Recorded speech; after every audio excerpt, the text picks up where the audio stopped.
오늘 하나님 말씀은 시편 46편입니다. 전체를 보는데요, 교독해서 보기는 1절부터 3절까지 먼저 보도록 합니다.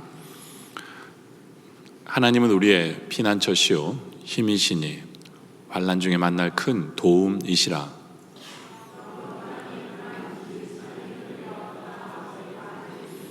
다 같이 읽습니다. 바닷물이 솟아나고 뛰놀든지 그것이 넘침으로 산이 흔들릴지라도 우리는 두려워하지 아니하리로다. 아멘. 우리 하나님의 위대하심을 이 시만큼 잘 표현한 시도 없을 것 같습니다. 마르틴 루터는 종교개혁을 이끌 때 많은 환난과 어려움과 시험이 있었지만 그때마다 이 시편 46편을 통해서 힘을 얻었다고 합니다. 우리가 잘 아는 찬송가 내주는 강한 성이요라는 이 찬양도 마르틴 루터가 지은 건데요, 이 시편에서 영감을 얻어서 노래를 만들었다고 합니다. 내주는 강한 성이요 방패와 병기 되시니 큰 환난에서 우리를 구하여 내시리로다. 이 장수 누군가 주 예수 그리스도 만군의 주로다. 당할 자 누구랴. 이 땅에 마귀 들끓어 우리를 삼키려 하나 겁내지 말고 섰거라. 진리가 이기리로다. 바로 이 내주는 강한 성이요 이 찬양도 바로 이 시편 46편을 통해 힘을 얻은 마르틴 루터가 쓴 찬양입니다. 마르틴 루터는 잘 알고 있습니다. 힘이 자신에게 나오지 않는 것을 알고 있습니다. 우리의 능력은 우리 안에 있지 않습니다. 오직 하나님과 함께 할 때 능력이 나옵니다. 그렇기 때문에 우리에게는 하나님이 필요하고 하나님을 붙들어야 한다라는 것이죠. 그런 부분들을 우리가 좀 더 더욱더 확실히 보기를 원하는데요, 첫째로 우리가 함께 보기를 원하는 것은 두려워하지 않아야 한다라는 것이죠. 오늘 3절 뒷부분에 보면 바닷물이 솟아나고 뛰놀든지 그것이 넘침으로 산이 흔들릴지라도 우리는 두려워하지 아니하리로다라고 시편 기자는 고백을 합니다. 2절에도 보면 땅이 변하든지, 그렇죠? 지진이 일어날지라도, 그리고 산이 흔들려 바다 가운데 빠지든지, 바닷물이 솟아나고 뛰놀든지 그것이 넘침으로 산이 흔들릴지라도 우리는 두려워하지 아니하겠다라는 겁니다. 저는 지진을 경험해 보지 않았지만 지진을 경험해 본 사람들의 말에 의하면 너무나도 무섭고 너무나도 놀랍다고 합니다. 정신이 없다라는 표현들을 씁니다. 제가 터키에 그 성지 순례를 갔는데요,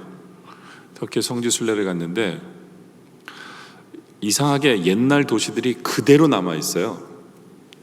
몇천 년이 지났는데 옛날 도시들이 그대로 남아 있습니다.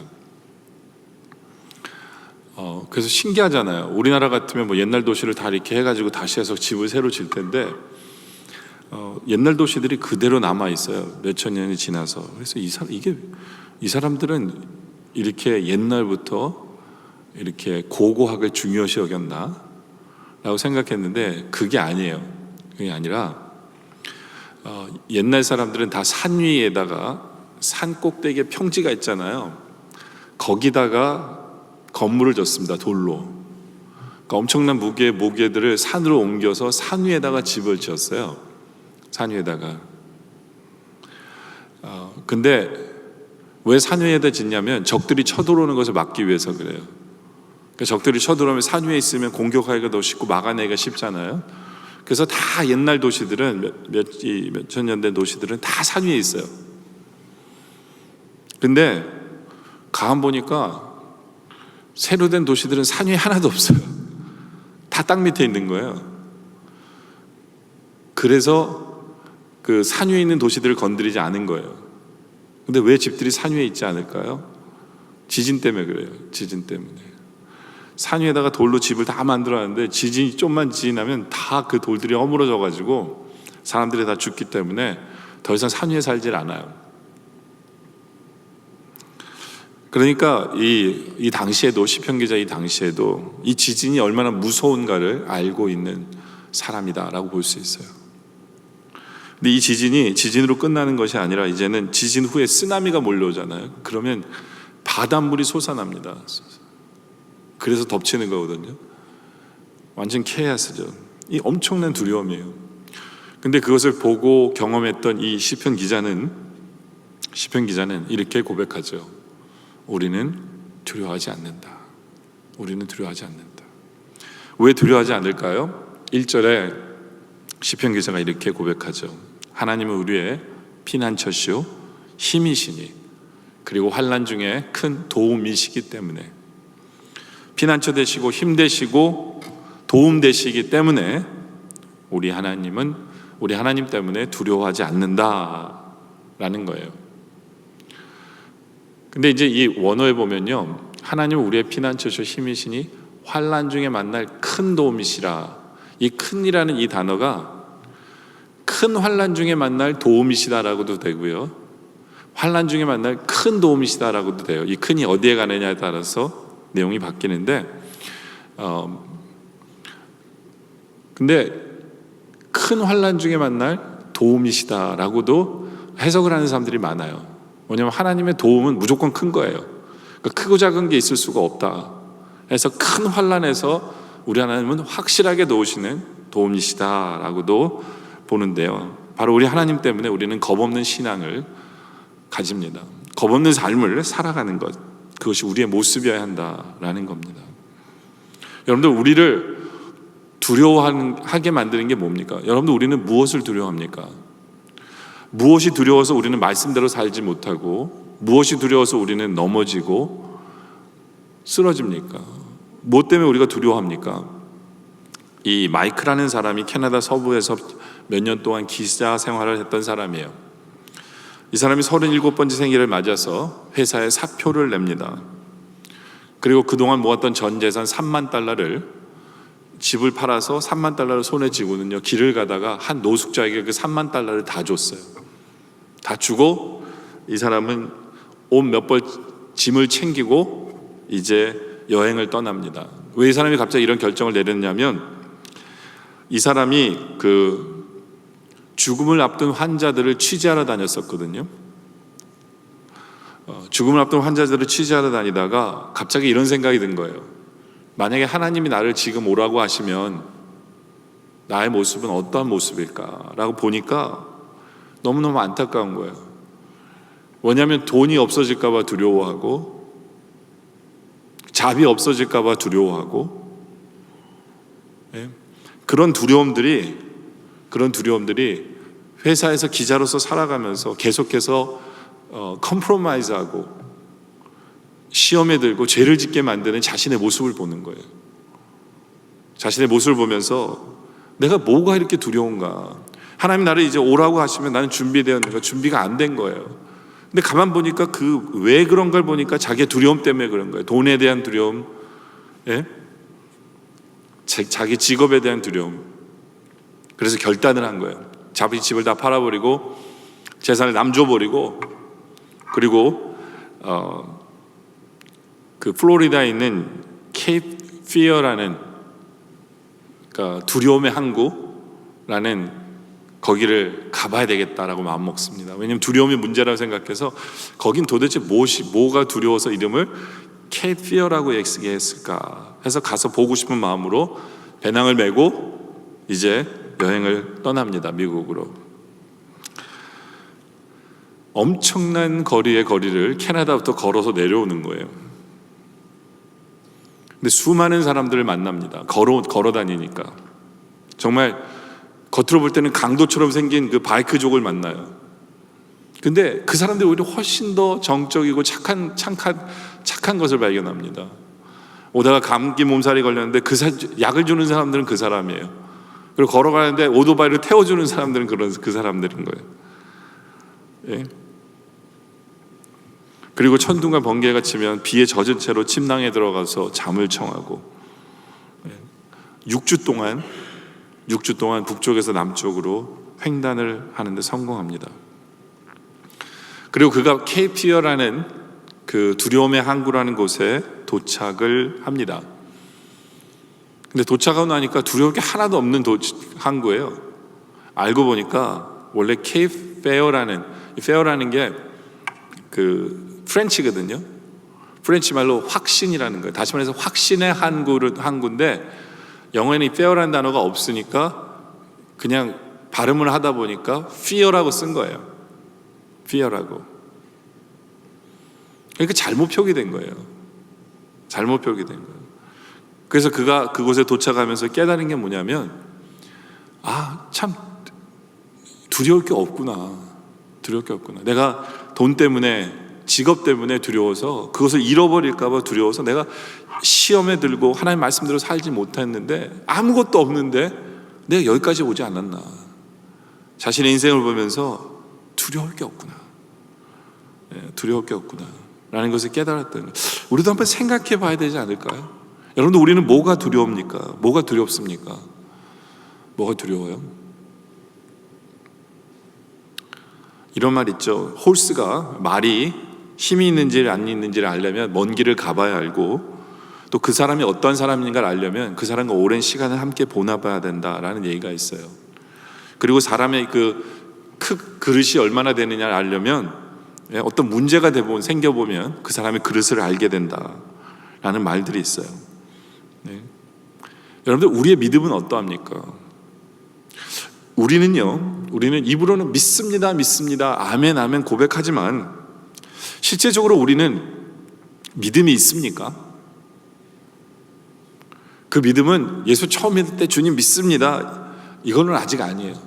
우리 앞에 시련이 당하고 어려움이 닥쳤을 때, 두려움이 엄습할 때 정말 우리는 진짜로 하나님을 믿기 때문에 내가 두렵지 않습니다, 이렇게 고백할 수 있는지 우리가 돌아보기를 원합니다. 베드로는 예수님 물 위로 걸어오시는 걸 보면서 베드로가 나도 걸어야지, 주님 저도 걷게 해주세요. 물을 걸었어요. 근데 앞에서 풍랑이 몰려오는 것을 보면서 풍랑 앞에서 그는 넘어집니다. 잔잔할 때 예수님 걸어오실 때는 믿음이 있는 것처럼 보였지만 풍랑을 보자마자 넘어지는, 그는 진짜 믿음이 없었던 거죠. 우리에게는 진짜 믿음이 있습니까? 우리 앞에 어떤 환난이나 아픔이 있을 때 우리는 믿음을 보이고 있습니까? 다윗의 부하들이 돌을 들어 다윗을 치려합니다. 왜냐하면 사울 왕이 그 부하들의 식구들을 다 끌고 갔거든요. 잡아갔거든요, 포로로.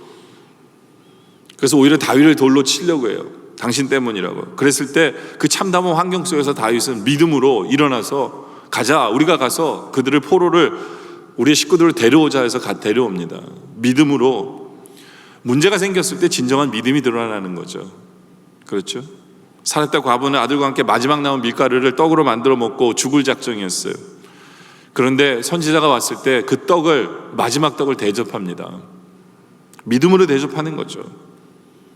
그랬을 때 그 흉년 기간 동안 3년 6개월 동안 그 집에 양식이 그치지 않았어요. 여러분들, 우리는 믿음을 보일 때가 아닙니까? 믿음을 보인다는 게 다른 게 아니에요. 두려워하지 않는 거예요. 우리 하나님 때문에 두려워하지 않는 것, 그것이 우리의 모습이다.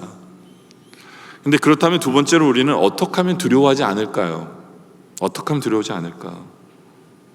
어떻게 하면 우리의 믿음이 흔들리지 않을까요? 4절에 보면 한 시내가 있어 나누어 흘러 하나님의 선 곧 지존하신 이의 성소를 기쁘게 하도다. 예루살렘 성에 두 갈래의 물이 들어오는 거예요. 두 갈래의 물이 들어온다 라는 거죠. 그러다 보니까 하나님의 그 성중에 계시고 성이 흔들리지 아니한다라고 얘기합니다. 여러분들, 예루살렘 성에는요 강이 없어요. 강이 없어요. 근데 시편 기자는 거기에 두 갈래의 강이 들어간다는 거예요. 두 갈래의 물이 들어간다는 거죠. 이 두 물이 상징하는 건 뭘까요? 하나는 말씀이고요, 하나는 성령님이에요. 성령님.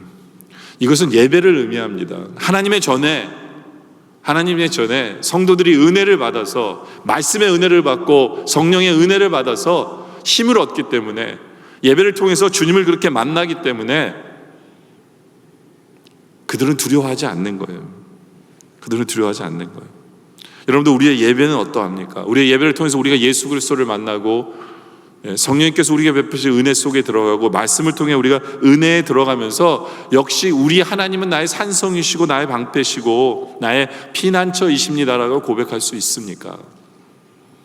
7절에 보면 은혜 받은 그들이 고백합니다. 만군의 하나님께서 우리와 함께 계시니 야곱의 하나님 우리의 피난처시로다라고 담대하게 고백하죠.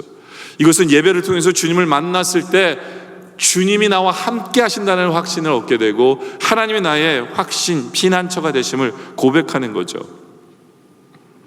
하나님의 성에는 바닷물이 들어오지 않아요. 오직 강물이 들어올 뿐입니다. 왜냐하면 바닷물은 파도가 쳐서 뒤집는 역할을 하기 때문에 그것은 아니라는 거죠. 강은 평온하게 물이 있고 그것이 땅을 적시고 열매를 맺게 하고 생명이 솟아나게 하는 것이 강이에요. 생명의 강. 예수 그리스도가 생명의 강이고 말씀이 생명의 강이고 성령님께서 생명의 강이 되어주셔서 우리로 열매를 맺게 하시고 우리로 풍성케 하시고 우리의 영혼이 잘된 같이 범사에 잘되고 강건하게 하고 하는 모든 것을 바로 이 성전을 통해서 주시는 모습을 우리에게 보여줍니다. 우리도 이렇게 시편 기자처럼 간증할 수 있습니까? 주님이 나와 함께 하시기에 내가 예배를 통해 주님을 만나기에 주님 이곳이 천국입니다, 이곳이 하나님의 나라입니다 라고 고백할 수 있습니까? 요한계시록 21장 3절에 보니까 보라 하나님의 장막이 사람들과 함께 있음에 하나님이 그들과 함께 계시리니 그들은 하나님의 백성이 되고 하나님 친히 그들과 함께 계셔서 모든 눈물을 그 눈에서 닦아주시니 다시는 사망이 없고 애통하는 것이나 곡하는 것이나 아픈 것이 다시 있지 아니하리니 처음 것들이 다 지나갔습니다. 물론 이것은 천국의 모습이지만 우리가 주님과 이 땅에서 함께할 때 우리는 천국을 맛볼 수 있다는 거예요. 맛보게 하시는 것이 우리 주님이다라는 거죠. 예배를 통해서 성도들이 함께 모임을 통해서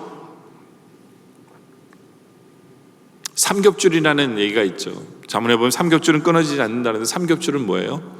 바로 나와 성도와 하나님, 예수 그리스도 끊어지지 않아요. 우리의 공동체는 바로 그러한 공동체입니까? 우리가 함께 주님을 체험하고 함께 말씀의 은혜 받고 성령으로 하나 되는 그런 공동체인지. 출애굽에서는 낮에는 구름 기둥과 밤에는 불 기둥으로 인도하시는 것처럼 하나님은 지금도 우리를 말씀으로 성령님으로 인도하면서 우리의 피난처 되심을 나타내십니다. 여러분들, 우리의 신앙생활은 당연한 생활의 반복은 아니죠. 우리의 인생은 절대로 땅 짚고 헤엄치기는 아니에요. 우리의 인생은 엄밀히 말하면 모르는 깊은 바다를 헤엄치는 것 같아요. 무슨 일이 생길지 몰라요. 그러나 우리에게는 하나님이 도움이 되시기에, 하나님이 피난처가 되시기에 우리는 두려워하지 않아야 돼요. 1절부터 다시 한 번 더 보면 하나님은 우리의 피난처시오 힘이시니 환난 중에 만날 큰 도움이시라. 그러므로 땅이 변하든지 산이 흔들려 바다 가운데 빠지든지 바닷물이 솟아나고 뛰놀든지 그것이 넘침으로 산이 흔들릴지라도 우리는 두려워하지 아니하리로다. 이것이 우리의 고백이길 원합니다. 시편 기자는 5절에 이런 고백도 해요. 새벽에 하나님이 도우시리로다. 우리 한국교회 목사님들은 이 새벽 기도를 굉장히 좋아하셔서 이 구절을 굉장히 잘 씁니다. 새벽에 기도해야 하나님이 도와주신다고. 엄밀히 말하면 그런 게 어디 있습니까? 우리 하나님은 낮에나 밤에나 항상 도와주세요. 근데 새벽에 우리를 도와주신다는 얘기가 뭐냐면요, 우리 앞에 어두움이 있어요. 없다는 얘기가 아니에요. 어두움이 있는데 가장 빨리 햇빛이 드는 그때에 우리 주님께서 도와주신다는 거예요. 다시 말해서 우리 앞에 환난이 있고 어려움이 있고 힘든 일이 있을 수 있어요. 근데요, 좀만 견디세요. 금세 새벽이 옵니다. 금세 새벽이 와요. 우리 하나님은 도우시는 하나님 맞습니다. 분명하게 하나님이 여러분의 도움 되심을 나타내십니다. 그 확신이 있기를 원해요.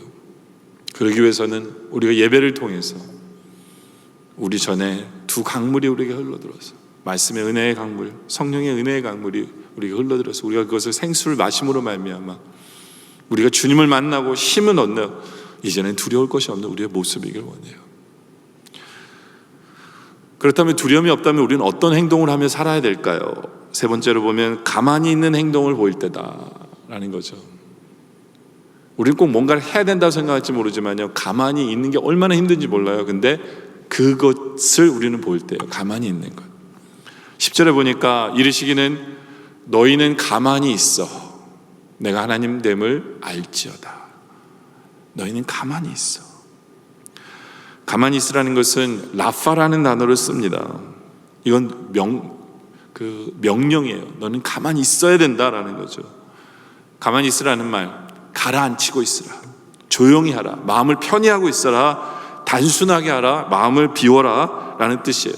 침묵해라, 이게 다 이 안에 들어와요. 옛날에는 누가 나를 열받게 하면 어떻게 해야 우리가 그 화병이 안 들어요? 확 열을 내야 화병이 안 된다고 얘기하죠. 근데 요즘엔 또 그렇게 얘기 안 해요. 옛날에는 억울하면 그냥 확 발산해야 된다고 하지만, 예? 근데 그래 보시면 풀어집니까?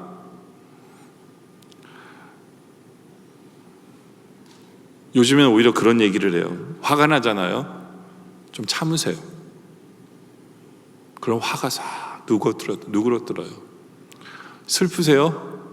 너무 막 울지 마세요. 울면 더 슬퍼요. 울면 더 슬퍼요. 그리고 그런데 막 누가 울고 있는데 왜 우니? 그럼 또 여러분들 막 하소연하죠. 예? 하소연하면요 더 슬퍼요. 그게 공론화가 되는 거예요. 이제는 안 슬플 수가 없는 거예요. 예? 내가 왜 슬픈지를 더 설명하려고 하다 보면 이게요, 내 인생이 더 슬퍼져요. 더 슬퍼져요. 예? 옛날 방식은요, 더 화나게 만들고 더 슬퍼지게 만드는 방법일 수 있어요. 가만히 있을 필요 있어요. 조용히 입 다물면서 가만히 있을 필요가 있어요. 그래서 하나님을 기대할 필요가 있어요. 하나님을 바라볼 필요가 있어요. 출애굽기 14장에 보면 모세가 이제 홍해를 건너죠. 그때 뒤에서 애굽 군대들이 쫓아올 때 이스라엘 백성들이 이제는 우리는 죽었다 그러고 왜 우리를 잘 살고 있는 우리들을 애굽에서 꺼내와 가지고 우리를 다 여기서 죽게 하느냐 막 이랬을 때 모세가 백성들에게 했던 말이 뭐예요? 13절에 모세가 백성에게 이르되 너희는 두려워하지 말고 가만히 서서 여호와께서 오늘 너희를 위하여 행하시는 구원을 보라. 여기서도 가만히 서서라는 거예요. 가만히 서서. 여러분들 가만히 있어. 가만히 서서. 이것은 우리에게 네 가지의 침묵을 얘기합니다. 네 가지의 침묵을 얘기해요. 첫째는 원망과 증오, 시기, 질투, 시비와 비판을 멈추라는 거예요. 우리의 마음속에 조용히 하는 거예요. 원망하지 말라는 거예요. 멈추라는 거예요. 그 모든 것을. 이것이 가만히 있으라는 의미예요. 가만히 있으라는 거예요. 어느 목사님이 당뇨에 걸려서 20년 동안을 고생합니다. 그리고 아침마다 이제 본인이 이제 자신에게 인슐린을 놓는데요. 근데 팔에 종기가 나서 병원에 찾아갔는데 이 젊은 의사가, 동네 병원에 있는 조그만 병원에 젊은 의사가 당뇨가 있는지 묻지도 않고 이 목사님에게 항생제 페니실린을 주사를 놓은 거예요. 그래서 이 목사님이 심장마비로 돌아가셨어요. 돌아가시고 나니까 난리가 났습니다. 의료사고라고, 저놈 죽여야 된다고. 예. 그때 장례를 맡은 목사님이 그런 이야기를 합니다. 조용하시라고.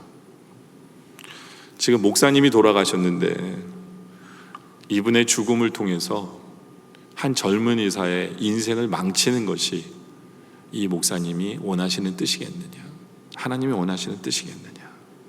이런다고 목사님 살아나시는 것도 아니고 사람의 생명은 하나님 손에 달린 것인데 우리가 조용하자고 그런 그 장례식 때 말씀을 전했다고 합니다. 여러분 한번 생각해 봐야 돼요. 우리는 뭐가 그렇게 원망스럽습니까? 뭐가 그렇게 화가 납니까? 네? 좀 조용할 필요가 있다라는 거죠. 두 번째는 또 조용해야 되는 게, 가만히 있는 게 뭐냐면요, 욕심과 정욕을 좀 죽여야 돼요. 멈춰야 돼요. 갈라디아서 5장 24절에 보면 그리스도 예수의 사람들은 육체와 함께 그 정욕과 탐심을 십자가에 못 박느니라고 얘기했어요. 정욕과 탐심, 욕심을 이제는 십자가에 못 박고 버릴 필요가 있어요. 여러분들 돈 조금 벌면, 더 벌면 뭐 어떡합니까? 여러분들 더 출세하면 더 권력을 지면 뭐 하려고요? 네? 그거 가지고 뭐 하려고요? 네? 그냥 모든 걸 남 탓하고 그러면서 내가 더 가지려고 하고 과거 이야기하고 내가 과거에 좀 이랬으면 돈을 더 벌었을 텐데 억울해하고 내가 저 인간 만나지 말았어야 하는데 결혼 20년째 생활하면서 내가 저 인간 괜히 결혼해가지고 그럼 뭐가 낮아요? 어떤 사람은 주리한 사람까지 원망하죠. 저를 원망하는 사람도 저 만나본 적이 있어요. 내가 결혼하라고 그랬어요? 지네가 줄에 서달라고 그랬지. 그렇지 않아요? 네. 과거는 지나간 거예요. 뭐 그거 원망하고 그거 한다고 해서 더 잘 삽니까? 그냥 조용하세요. 세 번째는 근심과 두려움의 소리를 줄여야 돼요.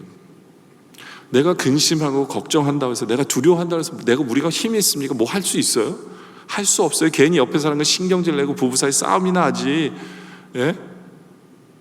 두려워하고 근심한다고 해서 뭐가 나아집니까? 그렇잖아요. 비슷해요. 가만히 있어야 돼요. 하나님이 하시는 일을 봐야 돼요. 하나님이 하세요. 내가 하나님됨을 알지어다라는 것은 뭐냐면 하나님이 하나님 되심을 드러낸다라는 거예요. 믿으세요. 조용하세요. 내 안에 있는 소리를 다 줄이세요. 그리고 제발 네 번째는 조용한 시간을 가지세요. 엘리야가 열왕기상 19장에 보면 하나님이 지진이 나고 천둥이 날 때 거기에 내가 없다 그러시잖아요. 벼락 속에도 하나님 계시지 않다 그러잖아요. 근데 아주 조용한데 세미한 소리가 들리잖아요. 거기에서 하나님의 소리가 들리잖아요. 하나님 역사가 보이는 거거든요. 우리의 마음이 조용하고 조용히 하나님을 묵상할 때 거기 하나님이 계신 것을 볼 수 있어요. 하나님의 손길이 체험되어져요. 하나님의 역사하심을 보게 돼요. 좀 가만히 조용히 있는 모습이 우리의 모습이길 원해요. 그래서 하나님 되심이 드러나는 우리의 모습이길 원합니다. 예수 말씀에 결론을 내리죠. 시편 46편 10절에 보니까 너희는 가만히 있어 내가 하나님됨을 알지어다. 그러면서 결론이 뭐냐면 내가 문나라 중에서 높임을 받으리라. 내가 세계 중에서 높임을 받으리라.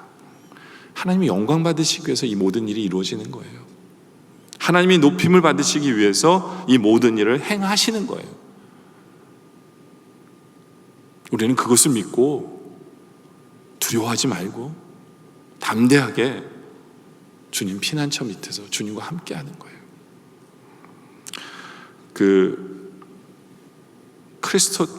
크리소스톰이라는 그 사람이 있었죠.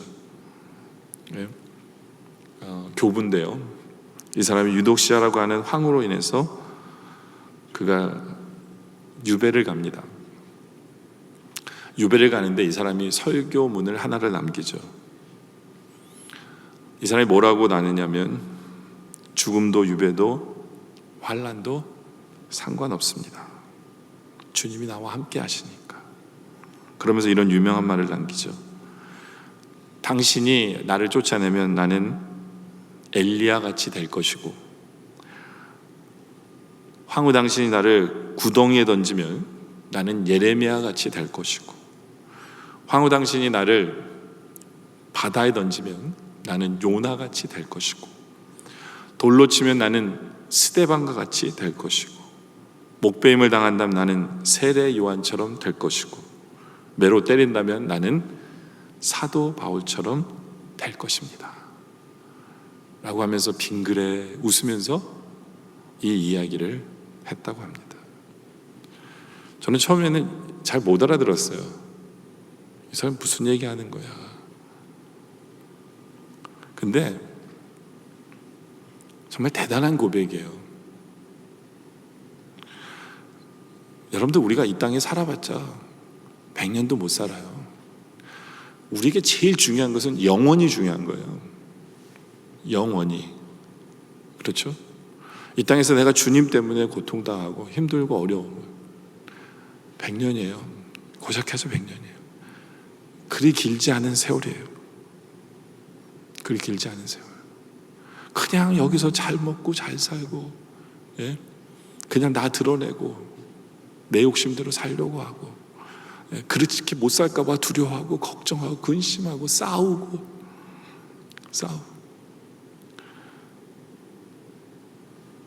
참 우리에게 그런 모습이 없습니까? 저 영혼을 바라보면서 이제 주님 때문에 나에게 힘든 일이 있다면, 주님이 나에게 힘든 일을 허락하신다면, 그래, 주님이 나를 사용하시길 원하는구나. 주님이 높임을 받으시고 주님 영광 받으시기 위해서 나를 사도 바울처럼, 나를 세례 요한처럼 사용하기 원하시는구나. 주님 여기 있습니다. 주님 여기 있습니다. 저는 주님이 함께하는 것으로 저는 만족합니다. 주님이 나의 피난처 되심을 믿기에 두려워하지 않습니다. 이 모든 신앙의 믿음이 우리에게 있기를 원해요. 예배를 통해서 우리가 힘을 얻음으로 말미암아, 예배를 통해서 주님을 만남으로 말미암아, 예배를 통해서 그 생수의 강을 마심으로 말미암아, 이제는 가만히 있어야 될 때, 조용히 할 때 조용하면서 그 하나님의 손길을 체험하고 그 모든 일 속에서 오직 주님만 높임을 받기를 소원하며 주님만 영광 받으시는 것을 바라보면서 우리는 담대하게 주의 길을 걸어가는 우리 모두가 되어지시기를 주님의 이름으로 축원합니다. 기도드리겠습니다.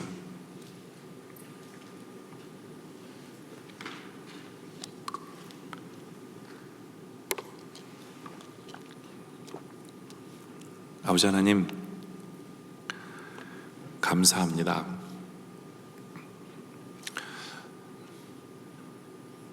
우리가 깊은 물 속에서 허우적대고 힘들고 방황하고 근심하고 걱정하는 그런 우리의 모습 속에서 이 말씀을 통해 다시 한 번 더 우리를 붙들어 주심에 감사합니다. 두려워하지 않겠습니다. 주님은 우리의 힘이시고 우리의 반석이시고 우리의 피난처 되시기에, 우리의 도움 되시기에 아버지 하나님 이제 두려워하지 않습니다. 주님 바라봅니다. 우리에게 말씀을 통해서 생수의 강을 마시게 하시며 성령님을 통해 은혜의 강물을 마시게 하시며 예수님을 통해 그 생수의 강물 속에서 은혜 받게 하시기에, 주님이 나와 함께 하심을 내가 체험하고 있기에, 주님이 나와 함께 하심을 보기에 이제 두려워하지 않습니다. 주님 담대합니다. 이제 주님을 바라보며 가만히 있길 원합니다. 내 속에 나오는 모든 소리가 조용해지길 원합니다. 오직 하나님의 음성만이, 하나님의 손길만이 체험되어지면서 이제는 주님만이 높임을 받으시고 주님만이 영광 받으시는 그런 우리의 삶의 모습 되기를 소원합니다.